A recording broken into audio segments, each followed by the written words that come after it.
धोरणांमुळे जे आहे ते पहिल्यांदा सगळं आपलं नुकसान झालेलं होतं. फक्त final nail in the coffin जे होतं ते आता या इराण आणि अमेरिका इस्रायल अमेरिकाच्या वॉरमुळे झालेलं आहे. सगळीकडे कुठेतरी धोरणं चुकलेली आहेत आणि म्हणून त्याचा परिणाम आता सहन करायला लागतोय. विश्वासजी, बघा, पेट्रोलवरचं किंवा क्रूड ऑइलवरचं डिपेंडन्स कमी करण्यासाठी या सरकारने इथेनॉल सारखं ब्रँडिंग 15% नेलेलं ते 20% जाणार आहे. नंतर इलेक्ट्रिक व्हेकलला मोठ्या प्रमाणामध्ये आपण चालना देतोय. सोलरमध्ये मोठ्या प्रमाणामध्ये आपण जनरेशन देखील चालू केलेलं आहे. त्यामुळे सरकारने पूर्ण पावलं उचललेले आहे. आता मला एकच सांगायचं, सर्वसामान्यांना इलेक्ट्रिक व्हेकल सहज परवडेल असं वाटतं का तुम्हाला? पूर्वी तुम्ही मध्ये मध्ये बोलताय आणि सलग वेळ द्या ना, म्हणजे बोलता येईल. नाही, मी नक्की सरळ वेळ देईन, पण हा प्रश्न तुम्ही डोक्यात ठेवा माझा. काय काय प्रश्न आहे? चला, इलेक्ट्रिक व्हेकल सर्वसामान्यांना परवडेल असं तुम्हाला वाटतं का? हो, परवडण्याचा भाग हा वेगळा आहे. नंतर आधी आपल्याला अल्टरनेटिव्ह शोधायचा आहे. 18 रुपये प्रति युनिट इलेक्ट्रिसिटी होती 2008 मध्ये, ती आता 3 रुपये प्रति युनिट आलेली आहे. त्यामुळे तो वेगळा प्रश्न आहे.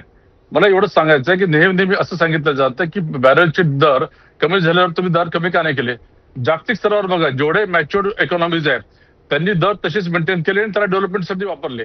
आज कोविडमध्ये 20 लाख कोटीचं पॅकेज या सरकारने काय दिलं तर तेवढ्यासाठी ते देऊ शकले. 2014ला आपली 2 ट्रिलियनची अर्थव्यवस्था होती, ती नंतर 4 ट्रिलियन झाली.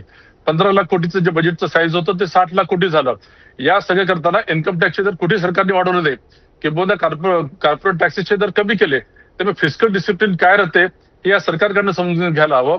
जेव्हा तुमच्याकडे गंगा जे येते त्याचं डेव्हलपमेंटल ऍक्टिव्हिटीजमध्ये इन्फ्रास्ट्रक्चरमध्ये आपण हे करतो आणि डेव्हलपमेंट आणि इन्फ्रास्ट्रक्चर वाढल्यामुळेच आपण 11व्या क्रमांकावरून 5व्या क्रमांकावर आलो अर्थव्यवस्था म्हणून.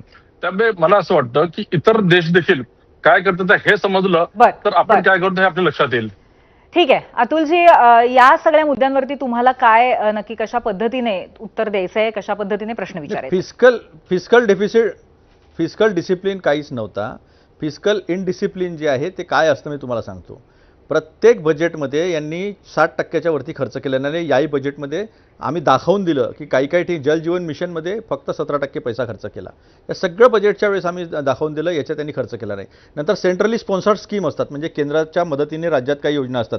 काही योजनामध्ये 50% राज्य 50% केंद्र, काही योजनामध्ये 70% केंद्र 30% राज्य, ते बंद करून टाकलं जवळपास. आणि आता मनरेगाचे पण 40% खर्च जो आहे तो राज्यांवर थोपवलेला आहे आणि फक्त 10% जे आहे ते फायनान्शियल प्लॅनिंग जे आहे फायनान्स कमिशन जे आहे त्याच्या माध्यमातून वाढवलं, ते सुद्धा व्यवस्थित दिल्या जात नाही. त्यामुळे राज्यांची ऐशी तैशी करून टाकली.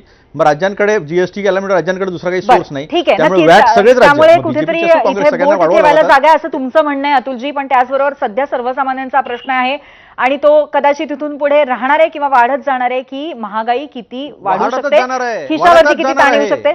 धन्यवाद, तुम्ही आमच्याशी चर्चा केली त्याबद्दल.